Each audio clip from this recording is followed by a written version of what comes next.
Erum mættir aftur í Hylinn í boði Veiðifélagsins Nóatúni 17.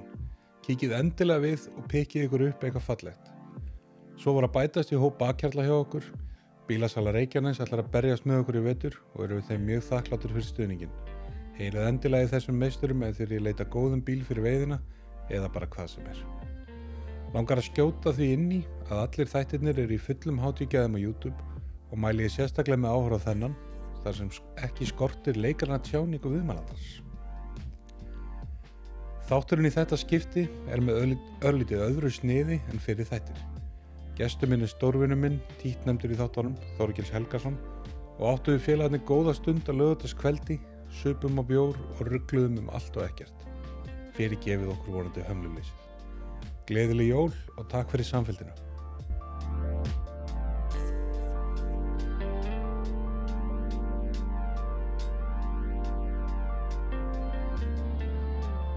Velkomin í Hylinn, Þorgils. Takk fyrir það, gaman að fá að koma og bladra eitthvað í þig. Já, þetta er svolítið svona öðruvísi þáttur. Við erum inn á laugardagskvöldi, það er bjór í glösum og þetta er ekki svona jafn mikil ævisaga og yfirleitt, við erum svona... Svolítið samtvinnuð? Já, við erum svona svolítið að pælja að fara bara yfir svona okkar veiðisögu. Já. En hvernig kemur þetta sumri? Áttu gott veiði sumars? Ég átti ágætis veiði sumar, sko. Ég fór jafnvel kannski bara óvinni mikið að veiða jafnvel í sumar. En það má náttúrulega alltaf vera meira, þó að kannski það finnist það ekki öllum öðrum í kringum mann, þá finnst mann það sjálfum oft. Alltaf hæður og leiðir. Við veiðum alltaf tölvöld saman, sko. Þannig þetta er svolítið svona öðruvísi viðtal. Það var kalt á okkur í mýjarsveitinu í bæðiskeitt sem við vorum. Já, svolítið svekkjandi kannski að fá kuldanina líka í lok júlí, sko. Það var svolítið svona óvænt. Maður var meira vonast eftir hitabylgjunni. Já, og þurrungurinn náttúrulega, það var ekki að auðvelda trickerið. Það er náttúrulega þetta leirlos, eins og mývetningar kalla, sem er offjölgun þörunga í Mývatni, sem að veldu því oft á þessum tíma. Og náttúrulega þessi tími er lotteri. Já, hún getur hlaupið upp í hennar lit. Já, bara út allan ágúst. Já. Þannig að það er ekkert að vísa hann róa á þessum tíma í mýjarsveit. En við í fyrra náttúrulega lendum algjörlega í bongo. Já, það var bara veistla. Þurrflóðið 3 daga. Já, og já, það var eiginlega skópludans á fiski, en núna var þetta eiginlega akkurat þveröfugt og það þurfti að harka fyrir hverjum einum og einasta. 2-3 gráður og mórrött. Já, alltaf gaman samt, það er einhvern veginn, já, það fylgir svo alltaf en já, þetta var öðruvísi. Það er náttúrulega munurinn á því að fara að veiða eða vera í holli, sko. Já, algjörlega. Það er meiri stemming, það er náttúrulega ansi skemmtilegt að ná að vera með allar 14 stanginnar í mýjarsveitinni 2 á ári, sko. Það er ómetanlegt, sko. 28-30 strákar. Já. Og biðlisti. Og biðlisti, já, það er gleðilegt. En við kíktum líka á sjóbirting, það var nú virkilega ánægilegt. Já, maður ætti kannski að fara að fókusa aðeins meira á það, vel. Það var hrikalega gaman, maður, í greinleik. Já, en sko, þeir greinleik vilja ekkert að við tölum mikið um það. Nei, en við fórum líka í Eldvatn, það var líka mjög skemmtilegt. Já.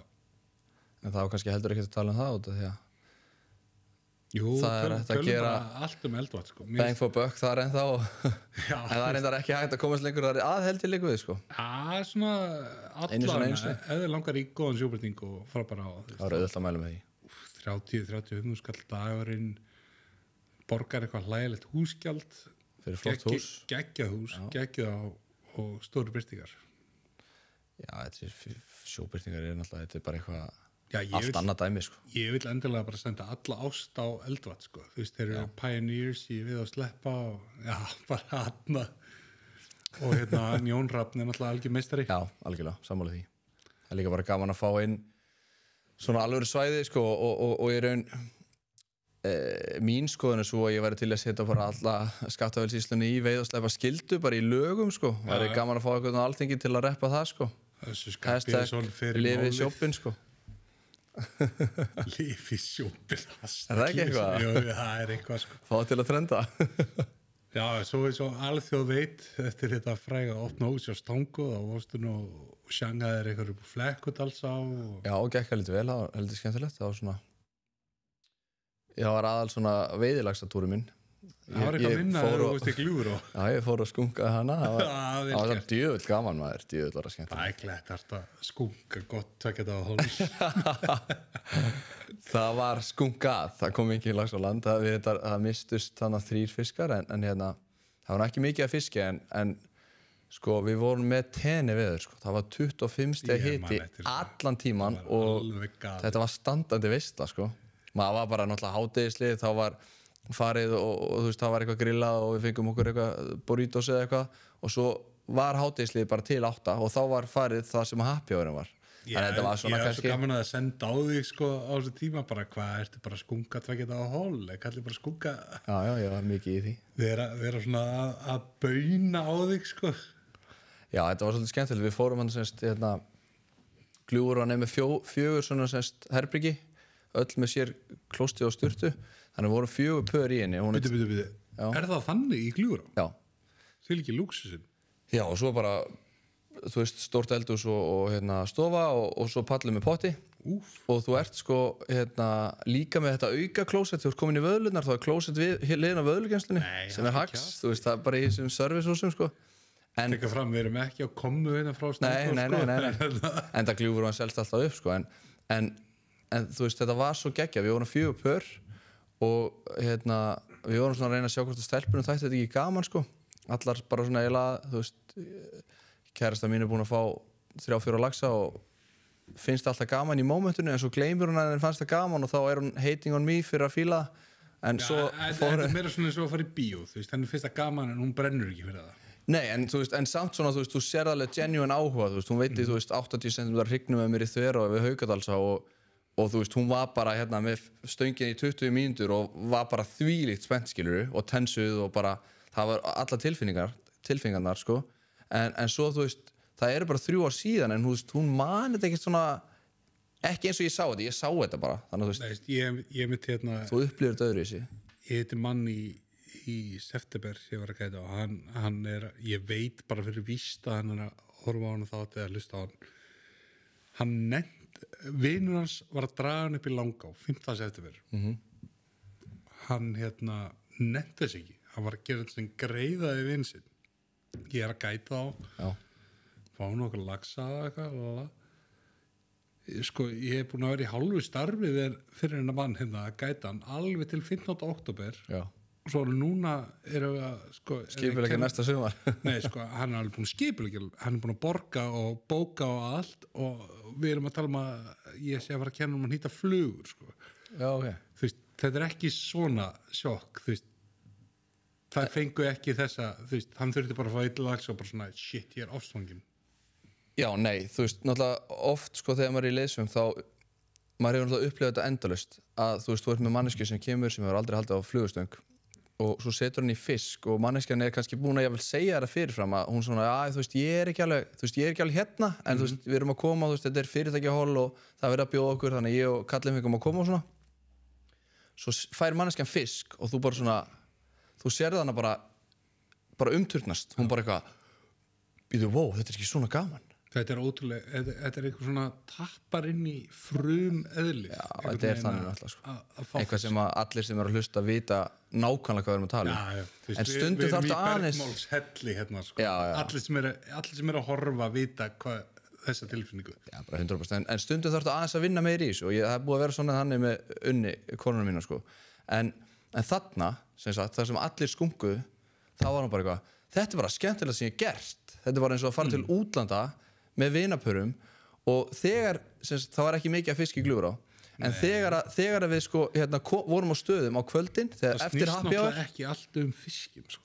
það gerir það ekki en þegar við vorum komin á staðina sem actually geymdu fisk sem við geymdum í rökkur eftir happy hour þá leiftu stelpunar okkur ekkert úti þá vildu alveg bara vera 3 í einhver 8 fljóti sem er mestalega að halda bara einni stöng og það er bara, leiftu mér það og bara, nei, það eru 3 stangir í ánni og þau eru að veiða hann uppi 1 par og við erum 3 pör og þeir megi max vera 2 sko, þannig að þú ert að sitja með okkur og fá þig bjór með okkur núna og þá bara, djúvill, þetta er pírandi maður regluverkmaður og maður, já, nei, þetta bara svona Já, þetta náttúrulega gentlemannasport, sjáðu til. Já, en þú veist, þetta bara fyndið, skilur og þá alveg bara kemur áhugin bara alveg þvílíkur, sko.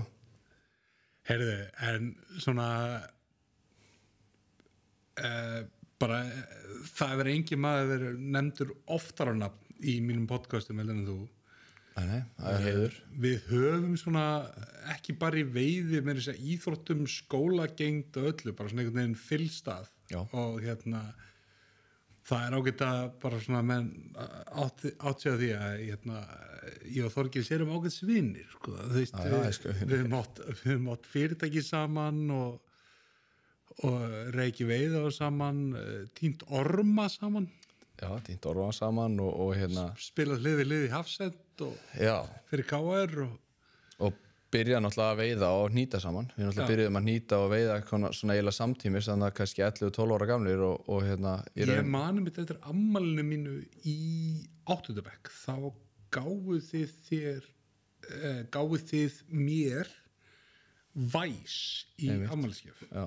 Þú veist, sem er svona mjög random 8. eða þú veist 12 ára ammælisgjöf, sko. Já, kannski ekki svona svalasta gjöfin, en ég meina maður verður bara, þú veist, heyrauskona heit, þú veist, sko. já, eða eitthvað skilur, eða Karl Kanigala eins og maður átti kannski sjálfur, en Já, þarna erum við í ammælinu minni í Karl Kanigalum. Já, búnir að eiga Karl Kanigalan kannski, við áttum hann, þannig að við þurftum bara á væs til að vera ennþá svalari. Sigþór áhvítan Karl Kanigala, hann var þetta væs. Ég átti svartan með endurskins gló Mástu þessi sem Tom Agnarsari, sem var svona svartur með svona grænum strips, þú veist, þú kannski séðan úr mílu, sko. Ég veit, var þetta geggjað efni maður, af hverju er enginn að flytja þetta inn? Er Karl Kani til í dag? Góð spurning. Ég meni, hvað þetta var jafnvel eitthvað fyrir veiðifélagi? Sjátt á tæknumina en þess að googlaði hvort að Karl Kanigalinn sé til í dag. Það er gaman að fá Gunna og Dotta til að kannski jafnvel flytja inn Karl Kanigal og ég bara legg inn pöntun fyrir einu bara nú þegar. Já, það var bara svona veiðibúð. Veiðifélagi bara svona, já, og svo erum við Karl Kani hótt Já, ég veit þetta ekki, það er kannski ekki recipe for success, ég veit ekki alveg. Það væri svona passion project. Já, það væri meira passion project. En heyrðu Þorgils, þá við kyrist ungir, þá varst þú nú byrjar að veiða undan því. Hvað svona kveiknar áhuginn? Ég á náttúrulega bara, fyrstu myndir af mér í veiði eru bara með pappa á Þingvöllum, sko, bara einsás, sko. Eða þú veist, eða ekki orðin eins og sjável, bara eitthvað, augljóslega ekki að gera raskat, en ég var samt við vatn og við fórum rosa mikið í vatnaveiði fjölskyldan þegar ég var yngri og svo sem sagt 92 eða 3 þá kaupum við Kjallakstæði sem þarna við Flekkudalsá og þá byrjum við að fara líka í laxveiði. Pabbi var búinn að vera að fara eitthvað með bróður sínum Líð sem var forstjóri Coca-Cola á Íslandi eða Vífilfells. Þannig að þeir voru búin að vera að fara í kjósin á laxveiði Dölum sem að nokkur sinnum skilur. En sko Coca-Cola kjósin á þessum tíma að Pepsi á, sko. Ok, þá var það kannski bara dalinir. Mér fannst eins og þetta hefði verið bæði en pabbi fór í dalina með bróður sínum og þannig að pabbi var byrjaður að veiða lax en svo semst eftir að við kaupum Kjallastæði þá förum við að vera þarna meira og förum alltaf 1 til 2 og 3 jafnvel á ári sko, að veiða. Þið náttúrulega eru hluti af veiðifélaginu. Já. Hvað er þetta, 15%? Já, eitthvað slis, 15 eða 18 eða eitthvað slis. Og brýtur bara, þú veist, færðu bara gredduna hérna í flekkunni? Þetta er kannski svolítið svona, þú veist, já, þú veist, að einhver leiti, ég meina, ég og þú í raun byrjum að veiða á flugu. Þú veist, maður var búinn að vera í vötnum, að veiða á spún og maðk og svoleiðis, en svo kemur, þú veist, hitt. Það er til mynd á okkur, þetta er mynd á okkur saman við Korpu daginn eftir að ég veiti Marílaxi minnar. Já. Þá erum við sko... Þá erum við eldri sko. 12, 13... Já, 13-14. 13-14. Já. Við kunnum bara að kasta flugu, en við vorum samt með... Ég heldi mitt á ormabryggi og ég veit að Birkir splæsi myndir inn. Já. Ég held ég að við verið brúnum Ron Thompson völum að ég maður eftir. Já, brúnum Ron Thompson. Neofren. Atli Heibergur sátt með þetta shoutout Ron Thompson Pro Team member. En já, þú veist, já, ok, þetta var svona smá innskot. Já, en sem sagt í raun sko Við erum ekki heilaðir í flugveginni strax sko. Nei, og sem sagt sko þessi mikli áhugi kemur samt ekki fyrir maður byrjar að nýta flugur og veiða á flugu og svo náttúrulega bara fljótlega eftir það þá fórum við bara að veiða á flugu. Þú veist, það kannski bara 15-16 ára Ég held að gerist bara þarna. Já, algjörlega. Þú veist, ég held að þetta hefur verið síðast skiptið sem ég haldið á ormastöng svona. Það nú sennilegast lygi reyndar en Ég held reyndar á ormastöng í sumar. Já, nákvæmlega. Ég var með börnum systur minnar við Laxeið og kærastanum hennar og henni og þau voru svona, heyrðu, Sigþóra mættur þið farið bara með honum, hann kann þetta allt og ég var með ormastöng bara svona í lítillega á, þú veist, það er óþarf að nefna hana, þú veist, ákveðin perla en og ég bara svona, ok, og hvað gerðu þið? Ég bara svona, Ég veit það ekki. Ég hef ekki hugmynd, sko, hvernig voru það að gera þetta í gær eða, bara svona, ég veit eiginlega bara ekkert hvað er þetta að kasta þessi yfir og láta reka eða er þetta danglösu svona rennesu eða þræðir að nóna á sko en ég man ekki meira en það að setja maður svo sökkur eða ég veit ekkert. Nei, þú tókst þarna 2 maðk reifst á upp úr hillum strax og Nei. Ég veit 2 flugu, það voru fyrstu 2 flugufiskarnir úr sér á okay. Ég veit það ekki, heldur Karen og Oliver Já, bönnin, já Ekki, það er kannski fínt að fara kannski bara í það sem maður þekkir Já, þú veist, ég held að vera góður ormaðið maður úr dörgla Það er list Já, það var list Já, ekki? Jú, ég efa það þú veist, það er náttúrulega einhverju remnens að þessu Ég var alveg lent í svona umræðum við menn sem að vilja meina að þessu miklu listamenn með ánamaðkinn Já, ég trúi því alveg sko Já, sko, svo horfum maður gæði eins og Tuttun og Ásgeir Heiðar og svona og Árna Bald og svona Halla Eiríks í gamla daga, sko Halli, sorry, að bendlaði þetta Jón Þór Hregnasa sem að virkilega kunnu á veiðamaðk Já En svo finnst mér margir meina að það sé mikið lista veiðamaðk sem eru samt bara svona dóla, sko Já, ég bara stekki ekki þú veist, eru bara pælið, er þetta 2-3 ára eða 4 sökur Já, einmitt, en ég bara, já, eins og ég segi, ég þekki ekki þú veist, þó ég hafa farið í gljúfur í sumar sem að má veiða maðk líka, sko, þá einmitt er þetta sama upp á teiningum, sko, ég, man ekkert hvernig ég sveiflaði síðast, maðkastöng, það var sennilegast í, barn- og unglingadögum, Stanguði félagsins eða eitthvað því ég var að vinna þar, í gamla dag. En já, þú ert byrjað að veiða flugu í Flekkudalsánni og þú verður strax bara, held ég, svolítið veikur og það er eiginlega ótrúlegt að við höfum einhvern veginn svona verið á sama stað og sama tíma og orðið veikir, sko. Já, en þetta var samt svolítið line-up, sko. Við náttúrulega kannski ákváðum það svolítið, sko. Og svo fekk maður þessa fyrstu fiska á flugu og þá bara kemur það. Þegar þú átt einhvern jafnaldra sem er líka áhugasamur. Algjörlega. Þá ertu með eitthvað pull líka, þú veist að bara eins og þegar maður var að fara á bretti í gamla dag, þá fór maður á bretti með félögunum og þeir voru, þú veist, þetta er bara eins og með allt, sko, í lífinu, held ég. Það er gott að hafa eitthvað sem er samferða og er í svona svipuðum pælingum og svipuðum pakka, sko. Þannig að við vorum alltaf það klárlega, sko, og svo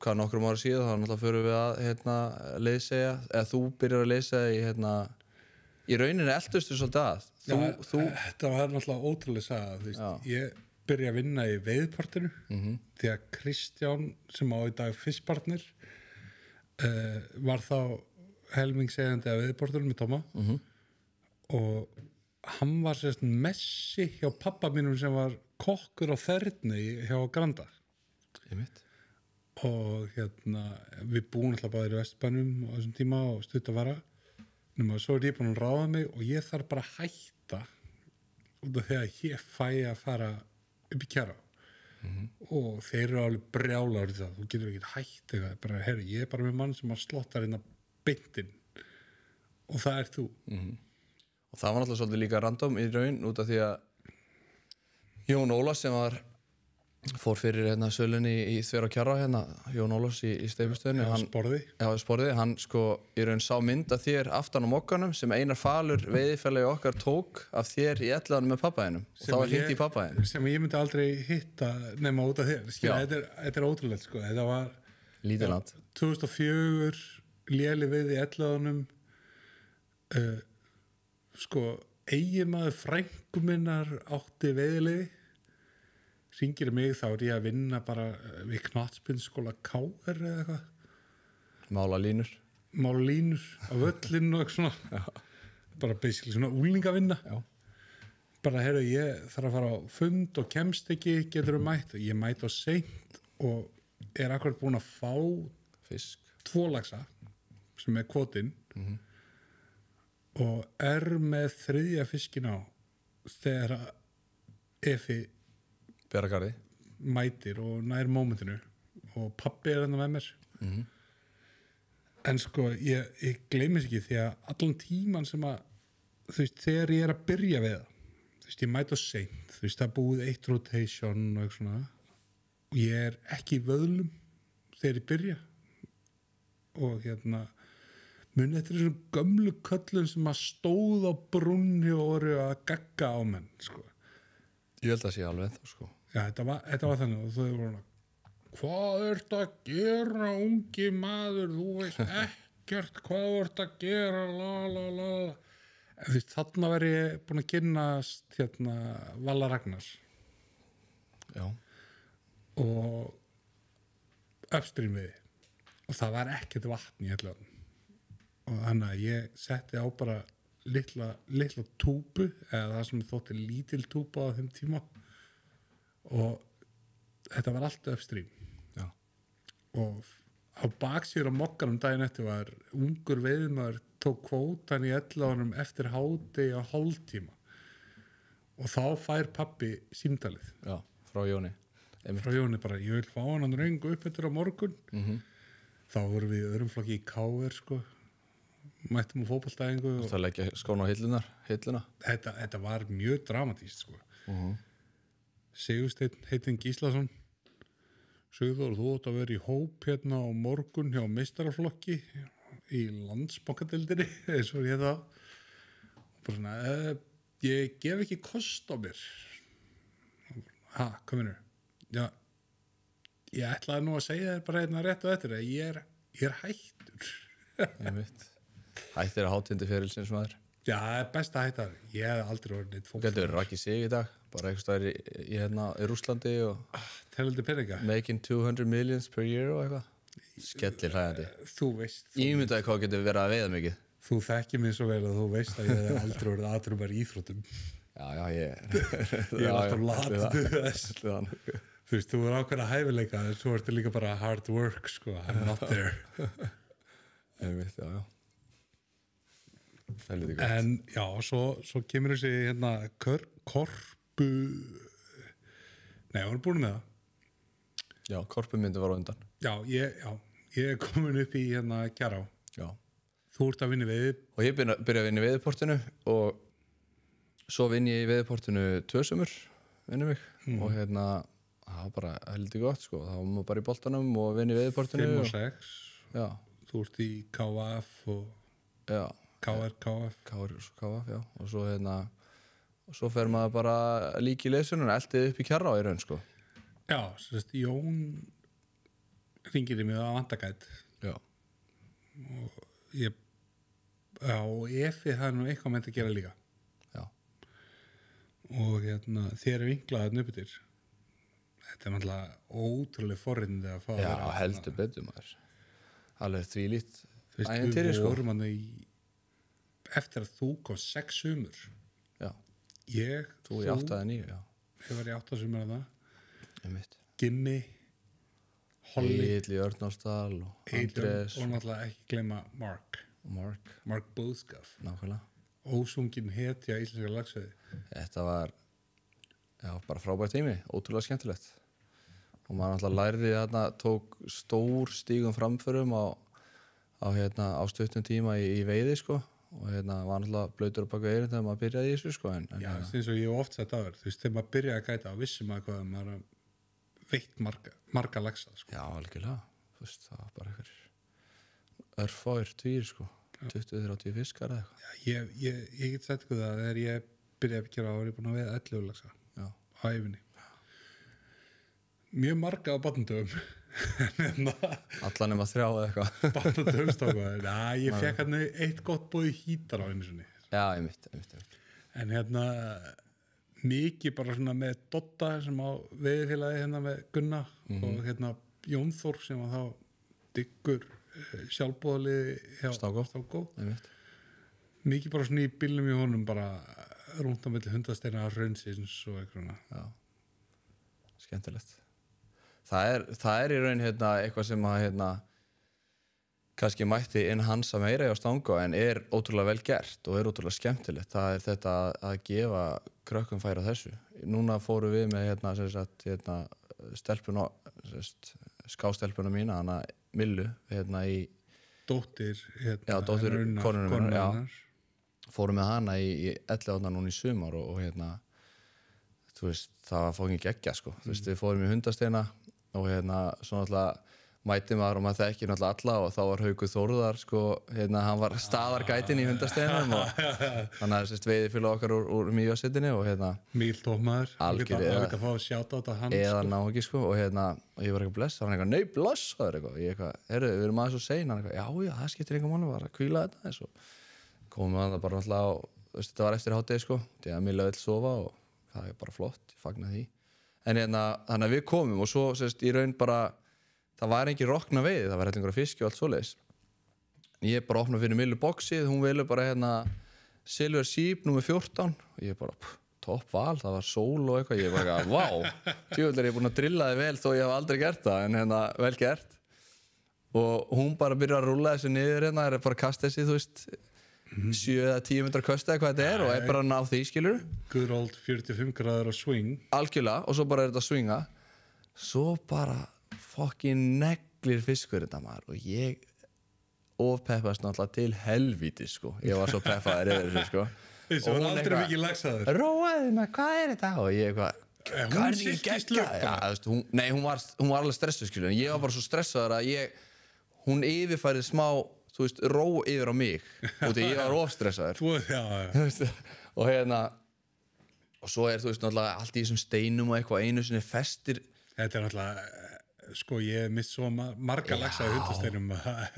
Einu sinni festir, þú veist, fer hann bak við taumasteina. Já, fer bak við stóra steinin sem þú veist, einn af þessum svona mest áberandi steinunum, sko. Neðst. Nei, sem svona, þú veist, svona frekar ofalega þessi, en já, ok. Það eru margir stóri steinar í hundasteinum. Það er bara þessi brúni sem að mér finnst svona að vera með þeim áberandi, sem sker, þú veist, já, út frá trénu. Já, tæknum en kinga kolli. Já, en sem sagt, og ég panika og ég bara held á hann eitthvað út í ánni eitthvað, lyftur stönginu upp og hún eitthvað heldur stönginu og þá losnar það og ég bara, fokk, maður eins gott að ég var með alveg ég var með 12 punda maxima, þú veist, þannig að það var alveg reypa á þessu, sko, og allt í lagi, það bara reddast og svo bara landar hún bara 73-4 cm nausþykkum hæng. Sem er bara hjúts lax í öllu. Já, og hann var svo flottur, hann var geggjaður og ég bara Ef þú að kasta þessi Silver Sheep það hefði verið 54 sér. Já, allan daginn verið grillsari. En þannig að hún tók bara bolta fisk, bara geggja flottan og landaði hann á 20 mínútur náttúrulega þvílíkt þreytt á þessu, sko. Eða bara erfitt, skilur, þú veist, 20 mínútur. Þú er ekki þekki mynda sjálfuð með svona stórlagsi? Ég hefði náttúrulega átt að taka mynda af mér með fiski. eins og margir vita sem er að lista. Þú er náttúrulega Þorgils frægur það að veiða bara litla laxa. Já, veiða meira en aðri en það eru alltaf minni. Já, þú veist, bara veiða ver, þú veist, tölfræðileg anomaly, þú veist, já. Það er smæði í þessu. Það er allt undir 80. Það er smæði í þessu. Við skulum ekki setja þetta fyrir alþjóð. Ekki allt undir 80, en ekkert undir 90, ekkert yfir 90. Ekkert yfir 90, já.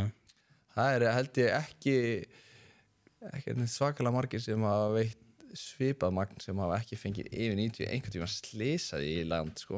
Já, það er eiginlega en það er alltaf vesturlendingur, sko. Sko, Þorgils var kallaður Gils, nú var hann bara kallaður Grills. sem smálax á ensku. Til að hafa ekki þetta, Birgir minn. En já, við glimtum að verði það, sko. Þegar við vorum ungir og græðir og búin að læra að kasta og vorum að sækja vinnur bara svona eins og við komum fram í ýmsum þáttum, bara svona vinn í eldhúsinu í einhvern veiðihúsum og eitthvað. Fengum ekki, þá fundum við okkur farvegi því að tína orma í gamla kirkgarðinu við Suðurgötu. Já, og inn í þessum görðum hann inn á haugunum og melunum. Já, fundum einn helvíti góðan garð. Já, það var nú fleiri en kannski einn, en það var einn sem var alveg sérstaklega góður. Já, sem að skilaði vel. Gerðum samning þar að ekki láta ykkur bregða að það kemur vaseljós inn gluggann. Mega mæta. Við skulum slá garðin ykkar. Það bara ógeðslega mikið ormum inná. Það var nú skemmtilegt að taka næturvinnuna í ormabröldi og safna sér fyrir. Þetta fyrir veðurporti, sko. Þetta verið langar lengur maður. Ég man að þú varst með kæli í bílskúrnum og Grandavegi og... Ég man að, sko, þú ert náttúrulega sá stóðlitur sem þú varst komið kæreistu þarna, sko. Ég held að við erum í 9. bekk eða eitthvað. Já. Sonja. Já, það var nú í 8. bekk. Já, 8. bekk. Já. Þetta var þannig. Þetta var svona, hvar ertu? Bara svona, já, ég svona, við búum allir í Vesturbænum á þessum tíma, það ekki langt í Suðurgötu kirkgarðinn. Hittum einhverja stelpur fyrir utan kirkjugarðinn við Suðurgötu og með vorum að tína orma. Já, ég meina það er til netta leiði til að fara á stefnumót og svo til þetta, þannig að það þetta var gjörsalega galið. Svo var fara sínar eigin leiðir. Svo var einhver dónakall sem að fór og skemmdi eitthvað þarna, þannig að allt í einu komið svona nætuverður í kirkjugarðinn og við vorum að hlaupa undan honum, tína orma af leiðum og svo hlaupa undan securitasverðum. Því lít guðlast maður tína orma undan leifum. Traðgón á...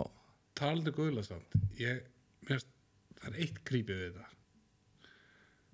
Það var aldrei maðkur á svona leiðum hjá börnum. Þegar þú kom í kirkgarðinn í Suðurgötu, það var mörg svona lítil leiði, sko. Minni mold þar. Pabbi minn samt gamla skóla maðkaveiðmaður, Vesturbæingur, fór á svona áður en við byrjum á spöldi í Suðurgötu kirkgarðinn að tína maðka. Já. Og hann lenti einu sinni, hann var á okkur miðjuleiði maður og nýtt leiði. Þannig að þú stígur á það og það er ekki þjöpp í jörðin. Hann er svona albarðin datt onni leiðið og þegar hann er svona algjörlega frosinn. Kemur hendu upp. Nei, það er eitthvað svona tappar á öxlina og hann segir, áttu eld. Jesús. Hann fríkar út, sko, en það var einhver annar gæja tína orma, sko. Úff. Já, ég trú ekki að drauga, en það hlýtur að hafa verið vel óþægilegt. Ég man líka eftir þegar Suðurlandsskjálftinn var, hvað var, 2001 eða eitthvað? Nei, ekki nákvæmlega. Þegar það er svona stór eftirskjálfti sem verður svona klukkan 12:30 nóttina eða eitthvað, þá er ég on á leiði, sko. Að tína orma og allt byrja að ristast, sko. Það er gjörsalega vel óþægilegt, sko. Vel óþægilegt. Já, en allavega við erum byrjar að gæti kjara á. Þetta var náttúrulega fyrrun. Já. Þetta var náttúrulega bara living large, bara good times, allt. Já, það voru góð svimur, sko. Ansi góð, sko. Já, líka bara kunnahópurinn var svona, þetta voru 2-3 vikur útlíkar, svo var þetta bara íslenski bankers. Íslensk fyrirtæki, já. Hafa það gott, í góðum feeling.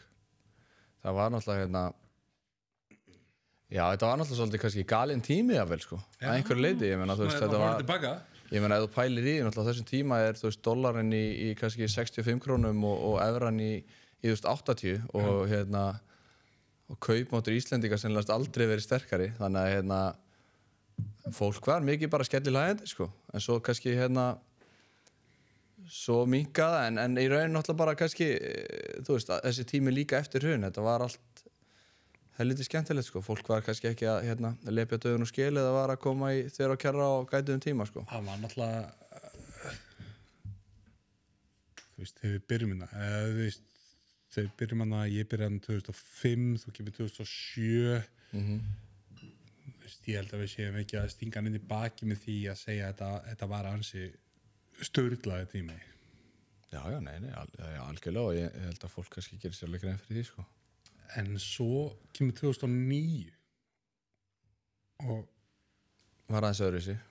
Já, en þá kemur manni jafnvel á óvart hverjir eru ennþá að sko bara ravagea sko. Já, algjörlega. Þetta er svona kannski þú veist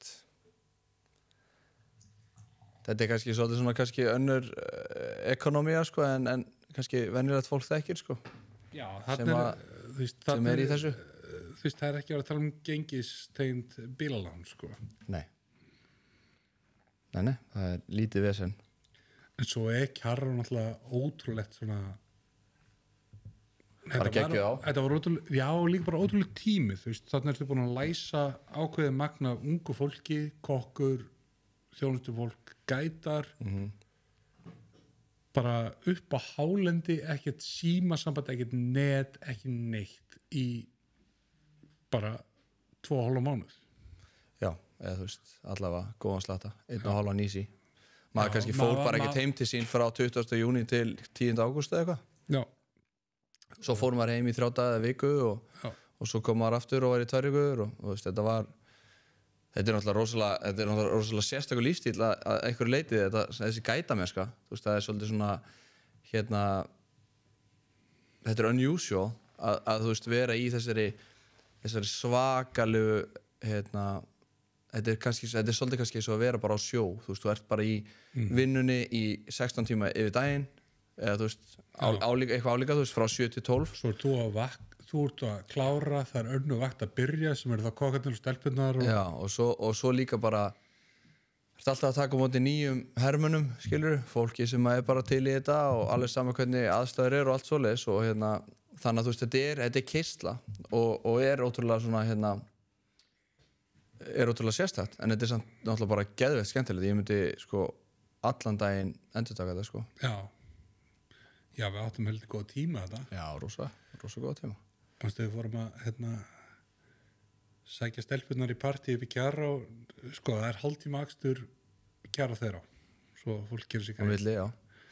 Þetta eru 2 veiðhús þeir reikina sama operation við vorum sendir á einhverjum svakalegasta Cadillac var þetta ekki pick-up eins og Justin Timberlake átt á sínu tíma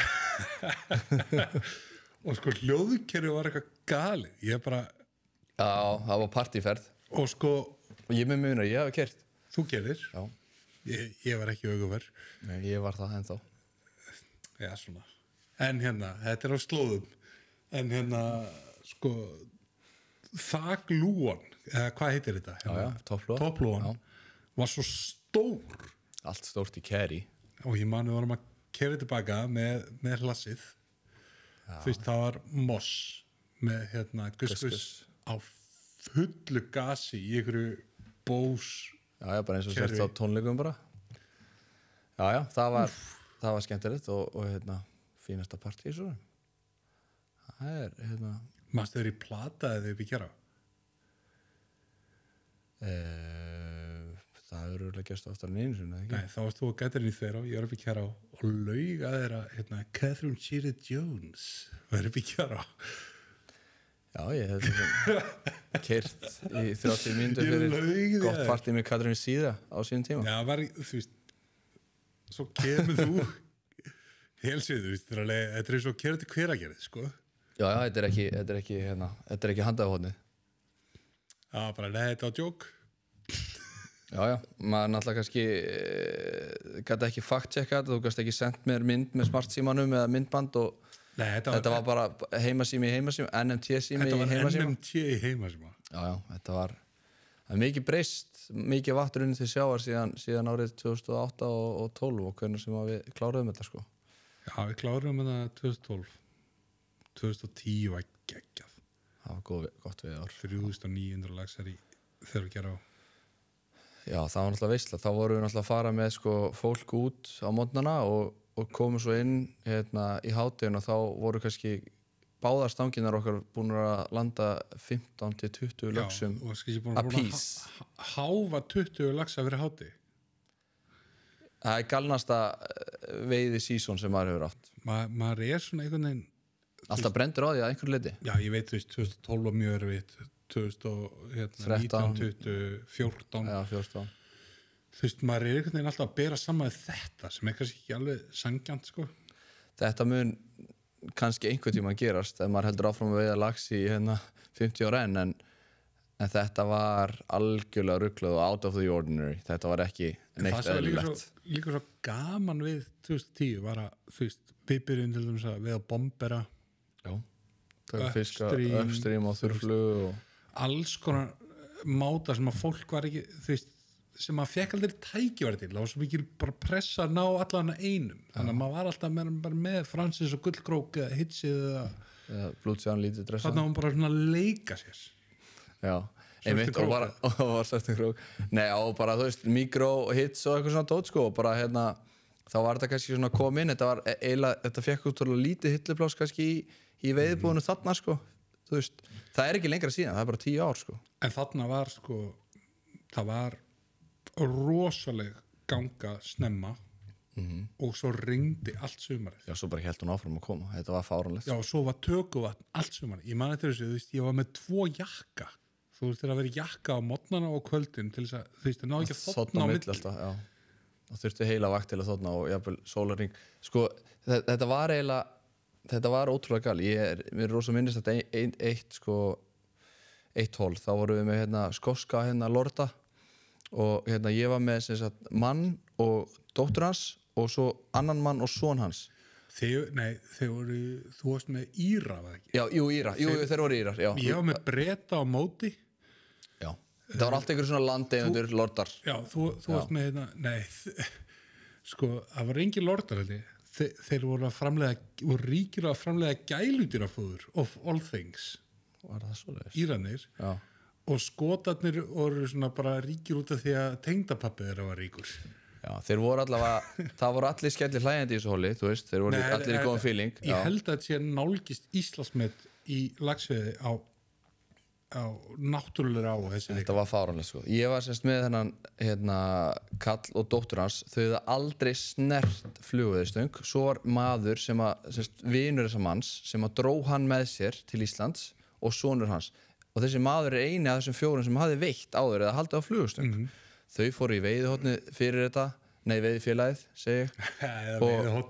Og keyptu sér bara allar greiður, þú veist, keyptu sér bara stöng og bara glænýja vöður og það var bara full kit, bara Sims prófa eitthvað. Bara allt nýtt. Já, allt glænýtt. Og svo sem sagt ég að fara með fyrri hópinn í M804, það minni mig kallinn og dóttir hans. Og við byrjuðum bara ofalega í strengnum. Þau setja bara fiska í eina af fyrstu 3 kostunum. Við löndum honum og þú veist, ég náttúrulega fer ekki alveg strax frá þessum hópi, þau hafa aldrei haldið áður á stöng. Og svo tökum stelpan fisk, tökum svona 5 fiska bara á svona kannski hálftíma og ég svona, heyrðu, ég ætla að koma hinnum gaurunum á stað. Þú veist, þá var hinn gæinn náttúrulega bara, þú veist, vel peppaður náttúrulega og því að hann var eini sem actually hafði veitt áður. Fóð með það niður Selfljót 4, við tókum fiska þar nokkra og svo fyrir ég aftur og kíkt á þau og þau bara búin að vera í því að landa fiski og ég ákvað að vera bara, ég var meira hjá þeim og bara reynslu minni og svona. En kallinn og sonur hans, þeir tóku fiska, þeir fóru líka upp í 5, tóku fiska í 5, 4, 3, 2 og 1. Nei! Jú, tóku ekki segja verið það, ég held ég að vera svo eini sem hefði tekið the clean sweep af Nei, þeir tóku the holy grail, bara alla 5 Ég veit að einn að hlusta gamall kunni á mér sem að vera mjög svektur. Ég held að það væri þeir einu sem hefði gert það. Það var 10 dögum fyrr sama ár. Bara, þetta var galið sko og svo keyrum við bara upp í hús þarna eftir þessa fyrstu vakt og maður náttúrulega bara svona, hvað rugl í gangi, þú veist, það var náttúrulega búið að vera fáránlega við reyndar og undan þessu líka og allt það. Opnunum var með 78 laxa eða eitthvað. Algjörlega galið, en maður keyrir hann upp í hús, þú veist, og ég bara, ég er komið með 4 í hús, einn hefur veitt áður, hann var bara með Alice Shrimp í boxinu sínu, sko, fekk náttúrulega bara alla á Alice Shrimp og það allt í lagi, skipti enga máli. Sem sá svona classic guide hate að fá eitthvað breyta sem bara með mismunandi stórar stærðir af Alice Shrimp og svona frá 10 til sko 4 já, niður í 4 já. 12 til 4 12 er bara do you want me to put it on this micro? Oh my god do you have it smaller? Þú ert jafnvel búin að selta en gota með litla flugur það er bara svona 12 er bara svona einmitt, en svo minnst það sem ég geti imagined það skipti engu máli, hann svingaði þessu alla þessa daga og hann var skellilhæðandi en maður kemur upp í hús og svo er maður bara eitthvað, hérna, hvernig gekk og veist, allir náttúrulega bara í ykkur fínni veiði og allt svoleiðis og ég bara fínni veiði? Eða sturlari en það er bara Íslandsmeti í veiði herri, við tókum hérna bara 35 laxa á þessar 2 stangir já, ok, hvað? Já, það var bara alls staðar náttúrulega það var bara allir saman hvað maður drafniði fæti sko. Það var líka svo galið við þetta þannig er ég búin að vera í Kjarrá í 5 ár hana fyrsta sömurinn mitt 2005 það veitist 1 20 pundari á öllu Suðurlandi og Vesturlandi samtals, já hann veitist í Steinarfluti heitir það ekki Steinaheil Jú, niður í Svæði 2 þeirra já, þeirra, já Steinaheilur, já og hann veitist þannig þú veist að kasta ykkur út gæti kallaði í hana þetta var þetta viðkona, já gott að koma því að og hún var að labba í land þegar hann tók, skilur en þú veist, það var eini 20-myndarinn 2005 setur Kjarrá þegar á Íslandsmeti lagsveið 4.200 og eitthvað lagsar einn 20-myndari sem betur fyrir að það ekki lengur staðan nei, en svo náttúrulega verður þetta þannig voru tilmæli að sleppa stórlagsum og hérna 2010 þá er bara sko þegar við tala að háfa 20 lagsa helmingunum að voru stórlagsar sko. já, flotti fiskar, já, algjörlega ég á eitthvað læst albúm á Facebook veiði 2010 bara flippast þetta í gegn bara endalist 10-14 pundurum bara já, 10-14 pundurum þú veist, ekkert margir þú veist, ekki stærri nei. en þú veist, geggjaðir já, bara svo er náttúrulega til þessi mynda mér hana fisk sem er sett í Víghólskvörn sem er svo landað í Grænhill já, með Friðjóni frænda já Friðjón frændiðin tók myndirnar hver fekk hann? Gunni eða? Nei, Jón heitir hann vinur mig, þetta var Maríulax já, það var alveg fiskur Víghólskvörn og landaði í Grænhill og þú veist að fara yfir ána og það var alveg þvílíkt vatni inni þið teilgetuðu yfir ána 3 saman eða eitthvað við Birgir splæsir myndum inn af þessu sko já, skemmtilegt legendary moment sko. en þannig erum við sko ennþá í júní sko nei, þetta eru mánaðamótin já 1.3. eða eitthvað já, alltaf ekki en, ok Kjarrátíminn tekur enda saknar ekki smá Kjarrásand ég meðist Kjarrá alltaf bara geggjuð sko alveg bara já, alveg svona þú veist það er bara svona áinn sem er eina af þessum langskemmtilegt sem maður hefur verið að prófa sko ég farið þarna nokkuð svona undanverðin svona stutt gæta gig þetta er svona aðeins sem Vesturlands á þetta er einhver á sem hefur einhvern sjarma já, stigma sko já, þú veist, þú ert bara út í raskati samt bara 1,5 tíma á bænum er þetta ekki bara svona kannski á Vesturlandi, er þetta ekki kannski hérna Kjarrá og Hafjará svona sem að eru svona já, en Hafjará hefur allt annan sjarma ég myndi segja, þú veist, ég hef ekki farið þangað sko þú veist, það er 4G allstæðir í Hafjará já, er þetta ekki komið núna í Kjarrá það? Nei, ok nei, þú ert ennþá smá að standa upp á hól en þú veist, þú eru aðkíkjaði bara nautast einhver upp á eyrunum og já, og þvottahúsið í húsinu nei, ok, er það svo leys og svo er stundum net já þú veist, ég upplýði það í fórna fyrst eftir að við gáðum þetta. Það var svolítið önnur stemming þegar fólk gætt farið inn í herbyggi á netið. Já. Þegar við vorum það hollt að sleppa því, sko. Nú erum við bara að spila spil við kertaljós, sko, í 70 daga. Já, það var ekki komið rafmagn. Nei, þú veist hvað ég á því, skilur, bara maður mannskaman. Já. Það er náttúrulega geggjað, sko, og í rauninni hérna það væri alveg hægt að mæla með því að fólk kannski bara hefði það þannig hjásýrstundum í veðurferðum, sko, og því að fólk oft alltaf upptekið af þessu og bara almennt í nútíma samfélagi, sko. Það veiðin svona fullkominn tími til að unwinda þetta shit, sko. Þú ert bara að kasta flugu, þú ert bara simplicity in itself, þú ert bara stendur út í ykkur á og ert að pæla hvort það sé rising trout þarna eða þarna, eða hvort að þú getur swinga á þennan lagst þarna og þú ert ekki að pæla í hinn. Mér finnst líka gott að spyrja sig, sko, er ég að gera þetta fyrir mig eða er ég að gera þetta fyrir lækin? Ég meina lækin ain't hurting no one, sko, en þú veist. Nei, en oft þú er samt að gera þetta fyrir sjálf. Ég horfði eitthvað viðtalið sem að vil. Já. Þar sem að hafa svona, já, veist, ég fer oft út að hlaupa út af því að Instagram krefst þess.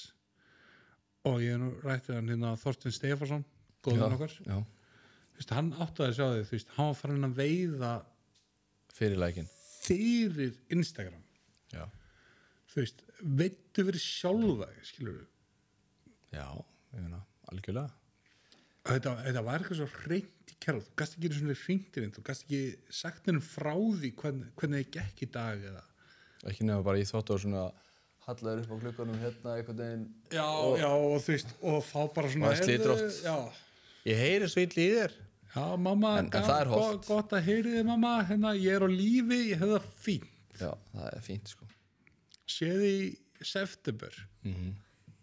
Algjörlega. En svo eftir þetta þá í raun förum við yfir í Haukadalsá. Já, það er nú okkar saga á baki það. Það er svona næsti kafli. Úff, ég fyllir nú glasi fyrir þessa sögur, sko. Já. Bara hálffullt glas. Þetta er eitthvað hálffullt glas. Er það hálffullt eða hálftómt, Þorkils? Hvernig horfur á lífið? Ég horf á það hálffullt en það virðist leka hjá þér fjörglasi. En hérna Kendaloo. Já. Hann kemur að veiða í Haukadalsá í 30-40 ára gömlu Hollið með sussurum, já. Ég lendi fyrir eitthvað svona randomness með honum í moki í teilunu á Hornhill í Gerá. Og hann vil alveg skála á svona og þú veist, svisslíkar og englíkar, þú veist, það er mjög mikið ego. Þú veist, hann er nýr í hollinu og lendir allt í henni að vera búin að veiða langt mest. Þannig að, þú veist, mann getur þessu, hann bara svona nefnir einhverja skála á mér og við buðum honum inn í gæta dæmið. Svo daginn eftir fer ég með hann upp í Lambastreng og hann er búin að fá 8 laxa þar morgunin þegar að ég hringi í þyrlur. Hann sagði bara svona, annarkvort keyrir mig bara heim núna eða við gerum eitthvað annað. Þannig að ég hringi í þyrlu og svo endur við að fara með hann og Rene Wagner sem að örugglega margir sem að er að hlusta að þekkja. Hann er búin að vera veiðilega kaupandi af Íslandi í 30 ári eða eitthvað. Örugglega easy, sko. Meira, sko. Keypti í boxi á Ólympíuleikunum í LA 84. Já, ætla hann ekki bara að byrja eftir það. En fljúum með hann upp eftir og þar tökum hvað, þú veist, ég veit ekki 30 laxa eða eitthvað. Þannig að bara meira.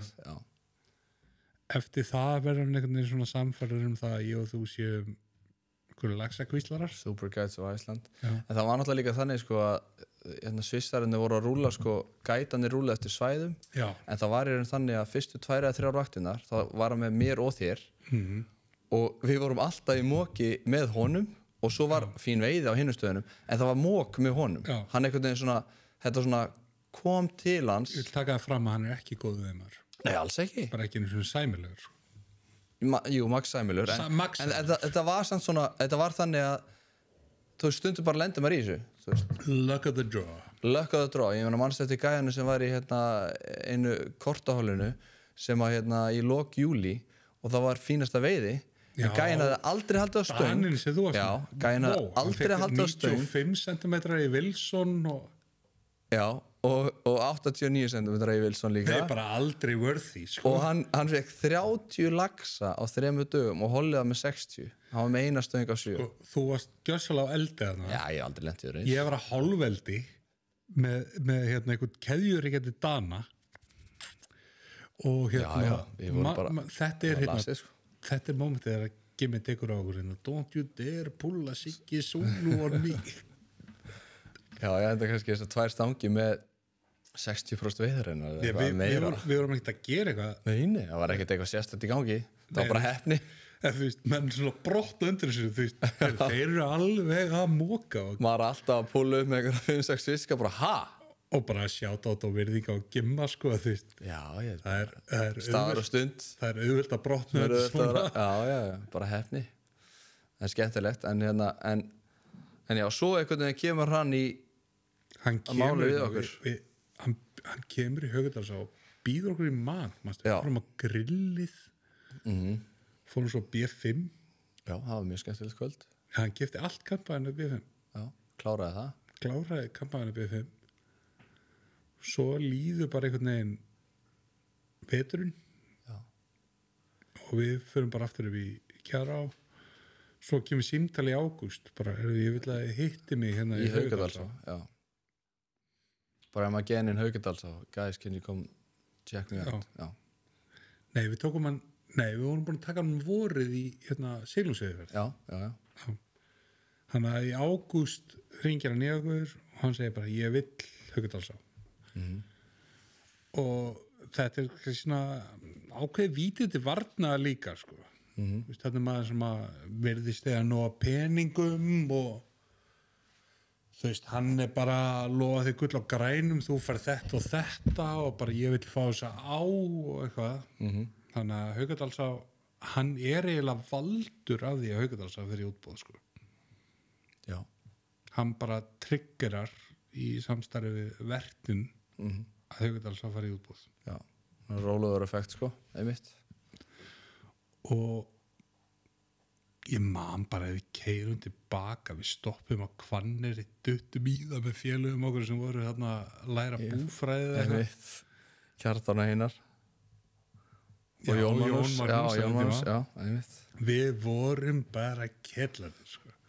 skellihlægjandi, það var nú eitthvað tekið upp kortið þar sennilegast já, skellihlægjandi sko, kortið setti mínus bara og var ekkert mikið inn að því kannski nei, við þurfum ekki að ágjöra því við værum með American Millionaire sem var í backer fyrir já en skemmtilegt ok, skemmtileg saga útboð og Haukadalsá gerist það er búið að undirstinga alla bændur og allt og við erum ekki með hæsta tilboð eða neitt en við fáum hana á allt og háið tilboðin alltaf já, og hátur, já, algjörlega ekki fyrsta skipti sem íslensk laxveiða áfær of mikið greitt fyrir sig nei, en svo gerist sumari 2012 sem er náttúrulega hamfara laxveiði sem var það versta sem við séð áður við sáum 2014 já, rétt 19 og 20 já, einmitt þannig að við setjum uppi með ákveðin kalkunaháls já, og þetta var náttúrulega sko bæði það að það kemur hörmulegt sumar áður en við tökum við og það að við erum að taka út maðk í á sem við búin að vera veit með maðki alltaf og þar kastar út kannski 2/3 af kúnnaopniðinum sem er yfirleitt ekki keysið og tekur við lax við þá. Ég myndi segja að það sé þannig að þetta er mjög erfitt strók út alla kúnnaopni. Alla kúnnaopni strókaður út á eftir versta laxveiði ári í 80 ár. Þannig að þetta var gamli kötturinn í seknum. Já, eða þú veist þessi tímapunktur var óheppilegur. Haukadalsá er ekki góður sekk. Nei, alls ekki. En þetta var óheppileg tímasetning. Já, vorum óhefnir. Já. Og þetta 2010 og 11 í Haukunni voru búin að vera 11-1200 fiskar. Sko. Það er maður bara skellilegend að kipa matkinum út og setja bara flugum. Já, maður hefði bara verið í 500 laxum. Já. Svo átt að maður sé á því þegar maður kynnist áni betur og þetta er bara 4 stanga og ekki 5 stanga. Já, ég meina allar laxveiði ár landsins eru með sennilegast of mörgum stöngum. Langflestar. Á Vesturlandi myndi ég myndi alveg segja 100 p á Vesturlandi. Já. Já, Vesturlandi og... Það mætti allar missa eina stöng. Hvað myndir hafa margar stangir í affallinu til dæmis? Nú hefur þú veit það svolítið. Hef ég veit affallið? Nei, ég er að tjóka. Nei, tjók. Nei, þú veist, en ok, back on track. Já. Veiðin, ok, við náum alveg að haukan er náttúrulega frábær, sko. Já, ótrúlega skemmtilega á að veiða, sko. Það er ekki tikið að henni. En sko, eins og þegar við tókum við sölunni fyrir enn Amerikana, þá vorum við að selja daginn, sko, 220k í 4-5 vikur á nýjan markað. Haukan var náttúrulega algjörlega út undan íslenskum markaði. Þú veist, hann var bara búin að vera svissmarkaði, útlendingamarkaði. Hann var bara búin að vera engamarkaði einhvern veginn. Á sama tíma og við erum að reyna að markasetja og eitthvað svona, ok, fyrsta samur, tjöslum því held ég anskoti vel saman. Já, alveg lígilega vel þannig, sko. Það hefum ekki verið 85%, 90% sölu eða eitthvað. Já, og á lígilegum verðum. Já, algjörlega. Og svo árið eftir, þá náttúrulega, sko, 2013 er ógeðslega gott sumar fyrir Þverá, Kjarrá, Norðurá, Grímsá, Langá, þú veist, það er bara mókuð. En veiðin í Dölun var ekki þar. Bara svona rétt. En mér haukan fór í ykkur 500 eða ekki? Jú, við náðum henni upp í 500 í klaka. 520 eða eitthvað, já, eitthvað leys, já. Þannig að það var pressa, þannig að það var erfitt. Og þú ert líka átt að því að, sko, þú ert búin að toga kúnna kannski, því að þetta fer saman að sporður hættir með þeirra kjara. Og við byrjum með hauguna, þannig að þeir gáðu okkur bara fritt spil á að toga kúnna yfir. Og við erum búin að toga kúnna yfir, hækkaðu verðin, og svo á sama tíma er þeirra bara í 4.000 lögsum, en við erum í 450. Já, það er mitt. Og þú veist, þeir eru búin að vera eitthvað staðar vel meint, sant? Já, en þú veist, þegar þú hefur verið eitthvað staðar lengi, þá er tilbúin að taka slæmáðurinn, góðáðurinn, miðjáðurinn, en það er búin að draga þig á nýjastað, overpræsa þig og það deliverir ekki. Erfiðara. Það er bara mjög erfitt. Já. Þannig að 2014 er til eitthvað sem heitir overpriced laxveiði á Íslandi, sant? Er eitthvað til sem heitir bara fairly priced laxveiði á Íslandi? Nei, þetta er bara svona einhver þetta er overpriced sport, en það er bara svo leys. Þetta er einhver heimspekileg spurning. Já, algjörlega, ég veit að þetta er bara tjók. En 2014 jú, seljum onna, en þú veist 170 laxar, 90 dagar. Já, þungt. Það var helst að toga fisk í Þveránni bara eða eitthvað? Ég var allan á þessum tímúti bara done með laxveiði, sko. Ég man að pabbi kom og sótti mig, ég var að fara að veiða í laxa í Aðaldal, ég ætla að skilja bílinn eftir fyrir kokkin. Ég var bara algjörlóður. Bara hann var að spyrja mig, já, hvernig er að veiðast? Þú veist, á sama tíma að miða á þarna hliðina og helvitis sleppi tjarna gargan í 1000 lögsum, sko.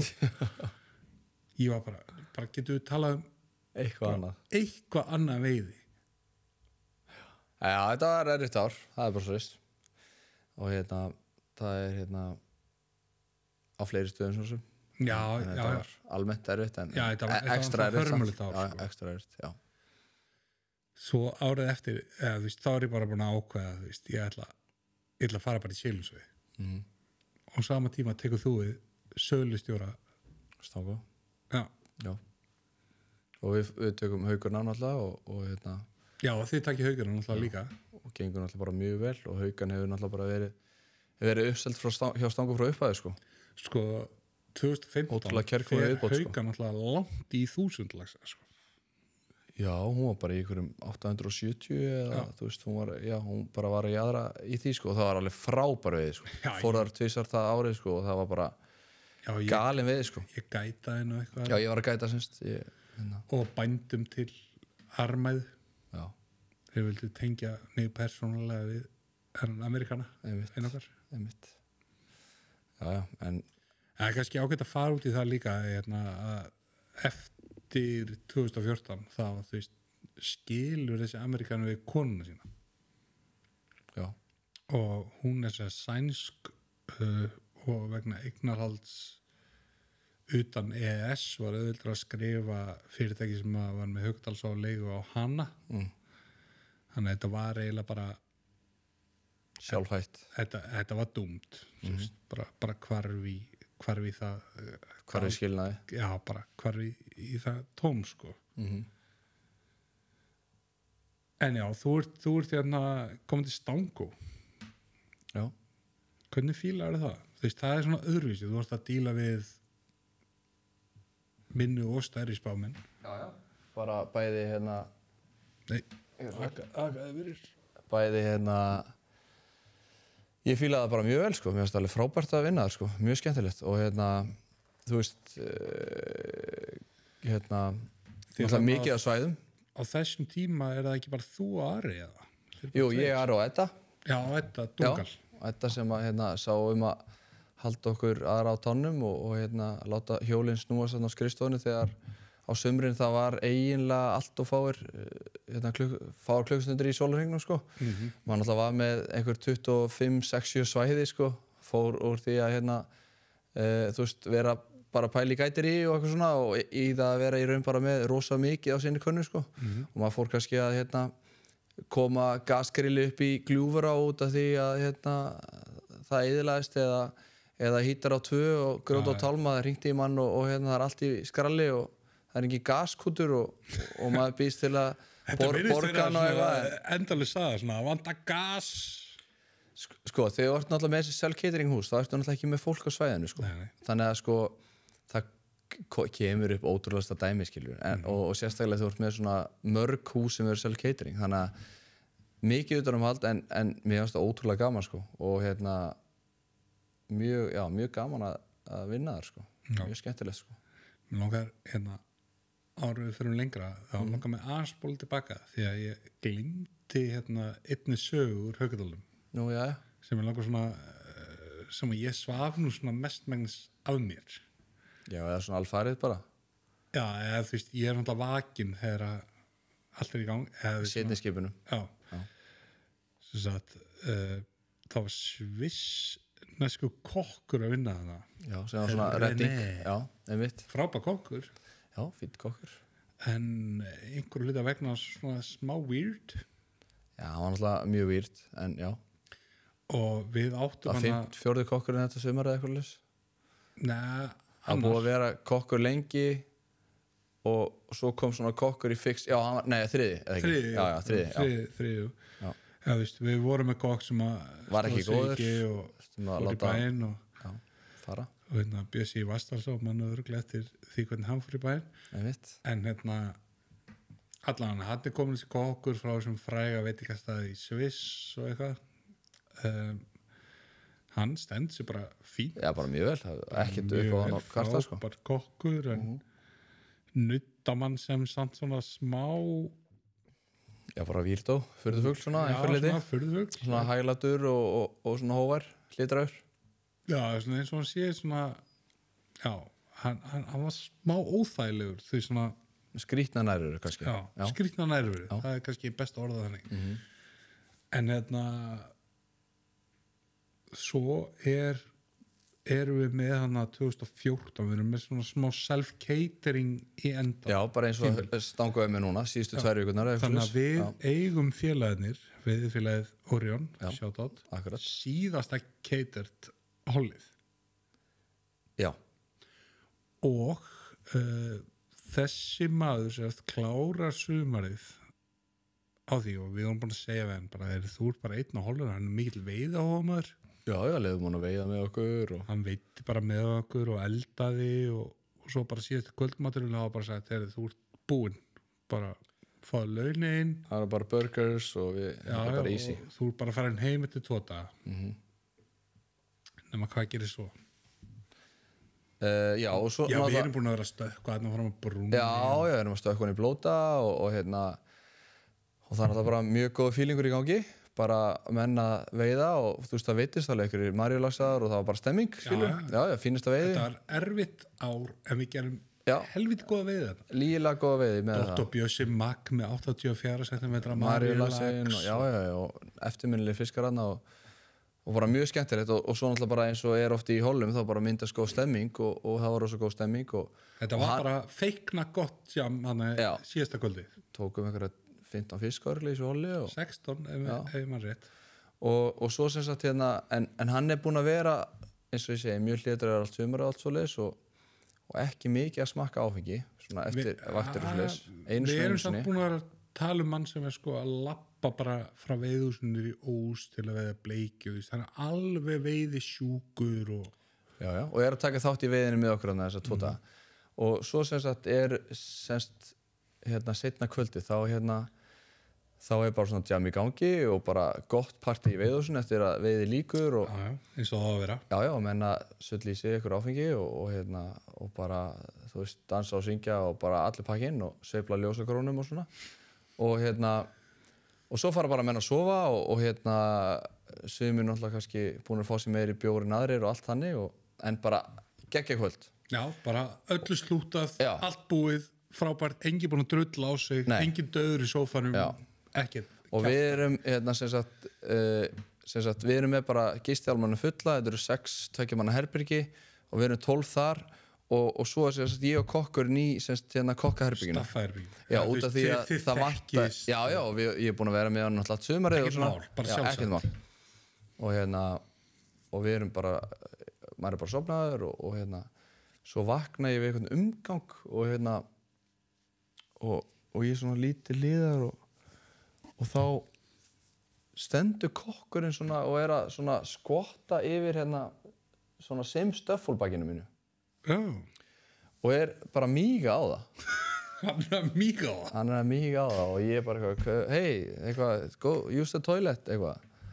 Og hann eitthvað, kemur ekkert frá honum og ég eitthvað, hey dude, use the toilet.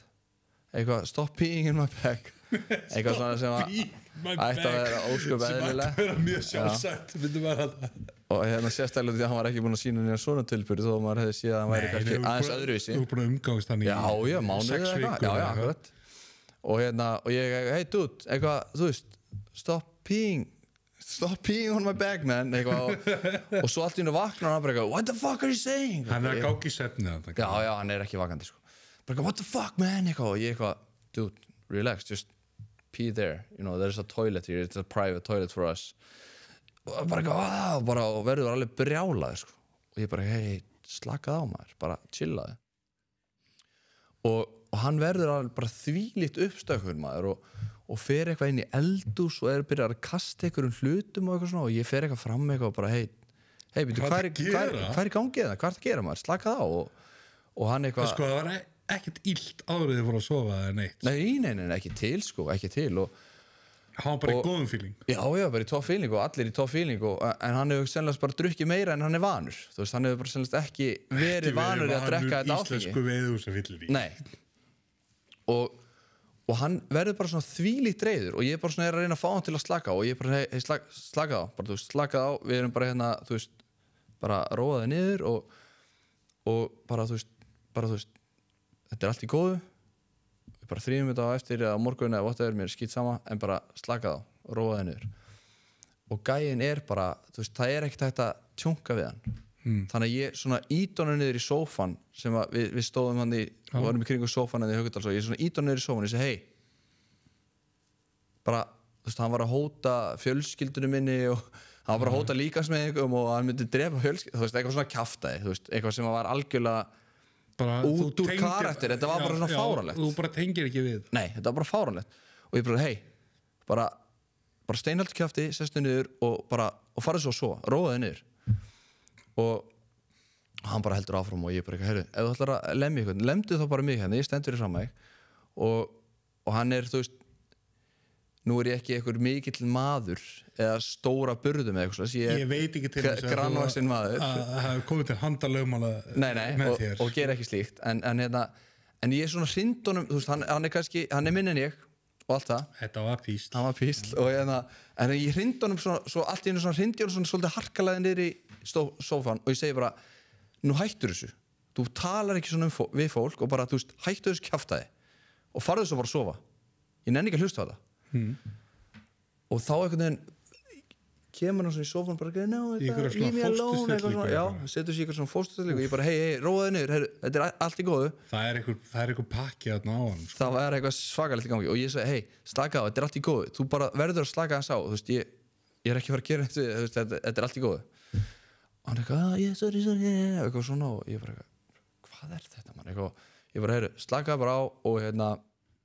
og ég sest þetta niður og bara eitthvað svona blótónum bara út af því að hann búin að algjörlega eðilega ekki fyrir mig nætursenni og ég bara komin ég bara orðið þvílíkt wired up bara eitthvað, hvað að gerast hérna maður já, þetta var fáránlegt þú bara í frí með vinunum já, þetta var algjörlega galið en svo allavega stendur gæinn upp úr sófanum og fer inn í eldhús og setur svona torkrúluna utanum báða úlliðan á sér tekur 2 hnífa í hendunar á sér og byrjar að slæsa svona bjórflöskur sem voru svona hálffullar þarna eftir okkur strákana þú veist, slæsaði 2 í sundur kastaði einhverjum glösum og disk og bara eitthvað, come at me og ég bara eitthvað, hæ?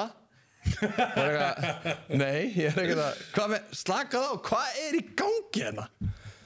Og ég svona hörfa inn í svefnálmina hann ætlar alltaf bara að myrða þetta já, og ég bara svona, hvað að gerast hérna? Slakkað á, drengur bara eitt svíslíku búin að fá þér aðeins og mikið sko. já, og hann bara eitthvað hérna með hnífana fyrir frammi og ég bara eitthvað, hei, býtu hvað að gerast hérna? Og ég svona rífin í svefnálmina þetta samt alveg scary stað þetta var mjög sérstakt þú nærði að banka hurðina að kalla þetta var rosalega skrítið nei, fyrst bankaði hurðina örglega hjá þér og þér og Axel eitthvað og það svarar enginn maður ég bara eitthvað fuck ég mani því ég var í fyrsta herbygginu að hæra minn en það var líka búið að semja það sko að þú veist menn myndu skila sér inn í herbyggi ekki myndu deyja í sameiginlega rýminu þá mætti tekna hakakross og tippi á alltaf en ef myndu skila sér inn í herbyggi og læsa þá færðu þeir safe já. Þannig að þið svarið ekki og ég banka á fullu og ok, allt í lagi þannig ég banka á móti og það Kalli og hann vaknar eitthvað hvað í gangi og ég bara eitthvað hvað í gangi, ég veit ekki hvað í gangi, sjáðu það og þá stendur svislendingur hann með hnífa fyrir framar og við svona með hurðina hálflokaða bara hey, get out, what are you doing man eitthvað, hann eitthvað you fuckers, I'm gonna kill you og eitthvað hann bara yfir geðrofi já, þetta var bara eitthvað sturla dæmi og ég og Kallurinn bara þvílíkt að reyna að tala niður bara eitthvað, rólegu, fara bara að sofa eins og ég var bara að fara að sofa eftir þetta við hliðina á honum ég alltaf kúrt með hann ég og Kalla sko en allavega, en hann næst ekkert niður og við erum bara að reyna að rökraða við hann í svona korter 20 mínútur og gæði bara með hnífa og hann bara eitthvað I fucking hate you guys bara eitthvað bara, þú veist, og svo bara hleypur gæðin út í nóttina og þetta er bara í september og gæðin fyrir bara í jakka og svo bara í nærbusum og einhverju striga sko hleypur bara út í nóttina með 2 hnífa I'm gonna check on Ragga og það var það Ragga sem var að vinna í eldhúsinu okkur var að þjóna